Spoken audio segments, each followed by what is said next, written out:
Pansinin po natin yung salitang give.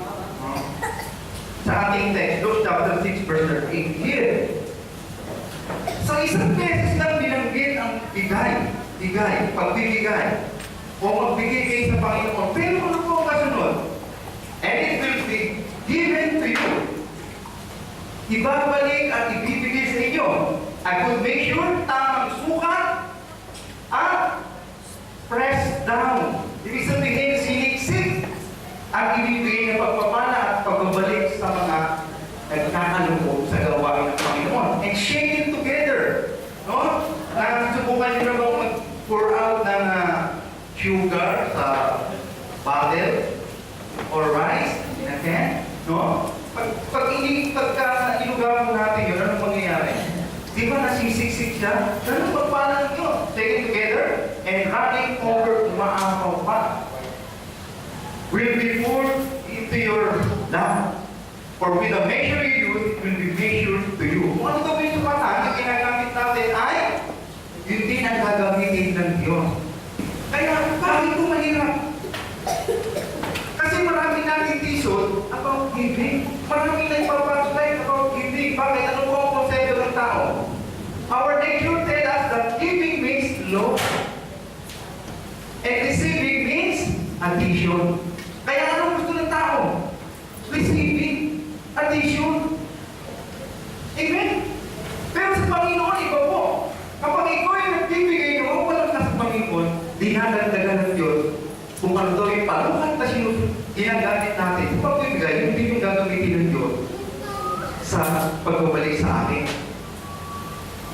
Shaking together, press down, and running over.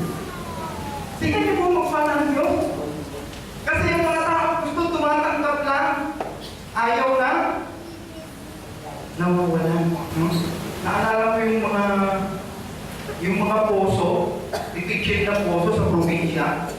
Bago ka makakuha ng tubig, kailangan mo muna buhusan ng tubig. Di ba? Kailangan mo ng buhusan ng tubig. At kapag kayo binuha mo na, pero ng tubig, ano po ang nangyayari? Nadaloy ang tubig. Ganun po kayo mabuhay ka, mag-aantay ka muna tumubo, magbunga, at mahinog ang bunga. Ganyan po magpala ang Diyos. Alam niyo po, bakit kaya ganun? Kailangan magtanim ka para umani ka. Alam niyo po sa pagtatanim, pag kayo nagtatanim ng palay, so, within 3 months, 4 months, bago mo makaharvest. At ang daming bagay na ginagawa, naalagaan ito. At ito po ay depende sa itinanim mo kung gano'ng karami, yun din ang aanin mo. Amen? At yun iintayin mo na mahinog ang buha. So, bakit kaya? Tagtanong mo bakit kaya? Kasi ganito, ang Diyos bumibigay. Ang Diyos po, kung magbigay, ay depende sa kakayanan natin. Ito bang, yung pagbibigay po kasi, binigay sa atin na desisyon. Okay, kagaya po ng oras. Nasa atin ang oras Ayaw mag-decide kung saan natin bubugulin ito. Amen? Pag itong ating buhay, saan natin bubugulin ito?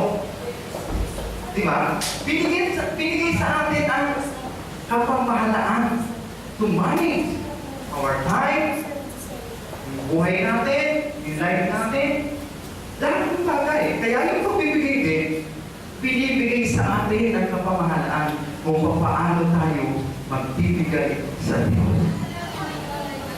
Tingnan nyo lang. Kaya yung pagtatanim, alam niyo po ba? Tingnan niyo mo, narinig yung karakter natin.